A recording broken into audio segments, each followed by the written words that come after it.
Hi. Alright, hello guys. If you're brand new to my channel, my name is Nikki, and this is my book nook. Today we are talking about a book that is so old. It's like 12 years old, but I have never read it up until this point. It is Hush Hush by Becca Fitzpatrick. Guys, I literally talk about TikTok in every single one of my review videos because, you know, book talk has taken over my life. And in the past like few months, I've come across several TikToks that are meant to be like nostalgic sort of like book talk things where it's like point of view, like it's 2009 and you're reading and it shows like Twilight, The Hunger Games, like Mortal Instruments, you know, like all of those books from around that time. And one series that I kept seeing over and over that I had never read and literally had never heard of, somehow I just completely missed it, was this series, the Hush Hush series. So many people were raving about it. They were saying like this was better than Twilight. It was their favorite series at that time. And just like based on the cover and based on like the little synopsis I read, after seeing it like 10 different times, I finally just went on Amazon and I bought the box set. It was super cheap. I'm like, I'm just gonna save this for a time when I wanna like, you know, step out of the more serious stuff I've been reading, like go back to a more nostalgic, warm and fuzzy time like Twilight. And yeah, I finally picked this up after a few months and I really liked it, but I have a lot of thoughts. Just generally, if for some reason you're one of the 5 people that hasn't read this book 12 years later, this book follows a girl named Nora. She is just a regular high school student. Her father was murdered recently, past like year or two, and her mom travels a lot for work, so she's kind of home alone a lot. She has like a housekeeper, but for the most part, she's home alone.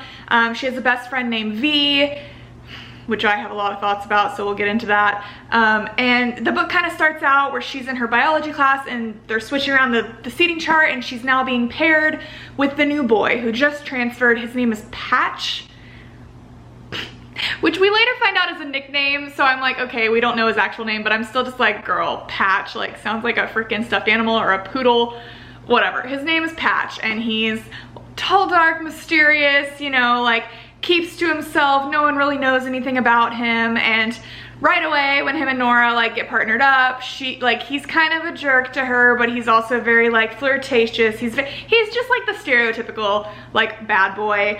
And then around the same time that this happens, Nora starts to like experience weird things happening. She feels like she's being followed. She keeps seeing like visions of a man in like a ski mask, and other things just start to happen where she is seeing things and they're not actually there. A couple of things happen where it's like she comes home to like a crazy scene and then she goes to get someone for help and like she comes back and it's like normal, like it was all in her head. So yeah, that's kind of the general like spoiler-free synopsis. Like it's a good standard like YA paranormal romance. I gave this a 4 out of 5 stars. If you have not yet read it, I would say go read it. If you have read it, which I'm sure literally all of you had, let's just talk about this now because there's just so many, I have so many thoughts. The first 150 pages of this book, I was just kind of like I struggled with it because I was trying to keep an open mind because I just felt like it was very done. Like I've read this a million times. Like obviously her being like biology partners, it was very Twilight-esque, but I had to keep in mind, okay, the only reason this feels like it's been done a million times is because like everybody grew up reading this and now they're writing like fanfics and other similar books to these kind of books. Like at this time, I don't think, like if I would have read it in 2009 when it came out, I wouldn't be thinking like, oh, this has been done before. So I try to keep an open mind, and once I like got past that, like I found myself enjoying it a lot more. I felt like the first 150-ish pages, like it was kind of moving slow, like not a lot was happening. I wasn't like super interested or intrigued, and then literally right as soon as the like Archangel ride thing happened where Nora went on it with Patch and she thought she like fell out of it and he saved her, but then like it didn't happen, and like that totally screwed with my mind, and I was like, okay, I'm here for this now. Like I'm interested, like what is happening? And then from there on out, I didn't put the book down and I just completely finished it straight through after that. I thought the concept of like the fallen angel thing was very interesting and unique. I feel like a freaking idiot for not, I thought that Cassandra Clare literally invented the word Nephilim. I didn't know that that was like an actual term. I guess I should have known that. I don't know, I'm sure it's not in the Bible, but I guess it's like a thing, like half angels, half humans, like the children of angels and humans are Nephilim. Okay, good to know. But yeah, that whole concept of like Patch being a fallen angel and like her seeing the scars on his back and all of that, okay, the way that she found that out, I thought was a little bit like, I don't know, she just like happened to be like, oh, he has this scar, let me Google it, and then immediately was like, fallen angel, what? Like she just like connected the pieces like way too easily and was way too okay with it. You know, like, I don't know, I thought that was like a little funny, but I'm like, all right, whatever, get past it, like it's fine. I thought that the twists and stuff were good. Like I did not think that Jules was responsible for like trying to kill her, like which I should have, honestly. Like I was mad once I found out that I didn't see that, because we knew that Jules was sketchy, he kept like disappearing and stuff, but I think I was just so focused on Elliot being like psycho that I wasn't thinking about Jules. I definitely didn't think, like I think we were supposed to think it was Patch, but I was just like, that's too obvious, there's obviously something else going on. That whole reveal, the whole like motel scene, dude, it's so funny that that's like a trope now, like the whole motel room, one bed trope is a thing nowadays, when this literally happened like over 10 years ago in this book. Right as it was happening, I was like, yes ma'am, I love this. Like, I don't know, it was good, I liked it.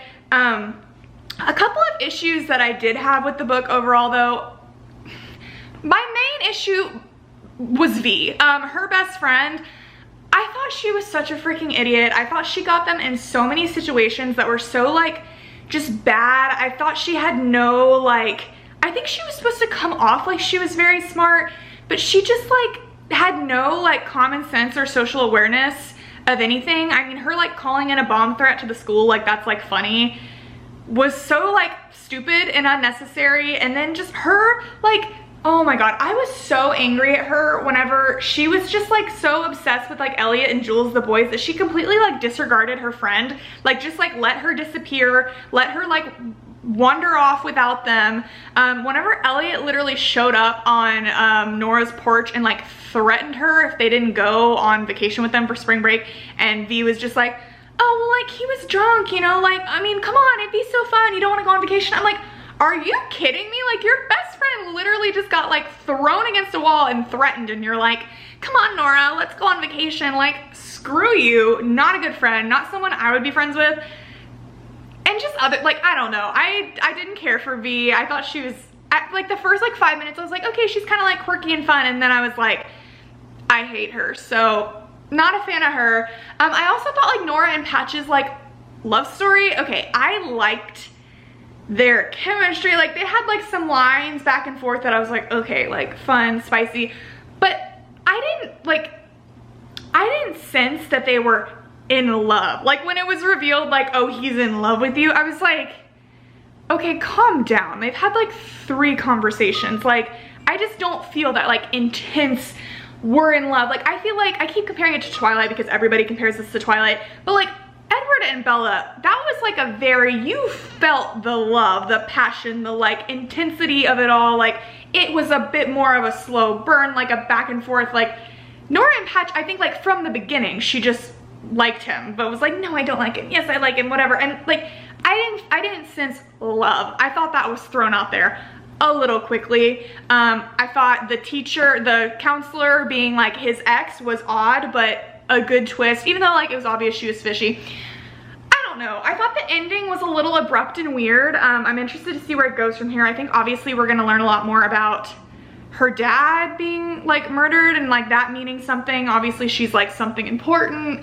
That was another thing. Nora had far too much like free range as like a 16-year-old. Her mother is just never home. Like she just goes off and does whatever she wants and like doesn't have her cell phone on her and is just like all over the place, like no rules, no like what are you doing, no, like you're 16 and she has like just so much like freedom, and it was not like she was 16. But again, whatever, just gotta look past it. Overall, I really liked this book. I feel like it's a solid 4-star. The last part was so good. Like the last like 200 pages, like I said, I couldn't put it down and I was like, oh my god, I love this. But that was a few days ago and it's kind of set with me, and I started like, you know, thinking about things and I'm like, okay, yeah, 4-star for sure. We'll read the rest of the series, but I'm not like in a rush to. I think I'm like, I have several other things I want to read first, and then yeah, again, whenever I kind of want to break or I want to read something more like casual and chill, I'll go back to this. But yeah, if you have not yet read Hush Hush by Becca Fitzpatrick, I recommend it. It was fun. Tell me y'all's thoughts about this book. A lot of people say that they think it's better than Twilight. I do not agree. Twilight is my heart and soul. I can't. Twilight was my first love. It's what made me fall in love with reading and fantasy romance. Like, I have yet to have something that's really like topped that in the YA department. So, but if you guys think so, like, tell me. Please don't spoil the rest of the series for me. But yeah, that is it for now. Thank you guys so much for watching, and I will see y'all later. Bye.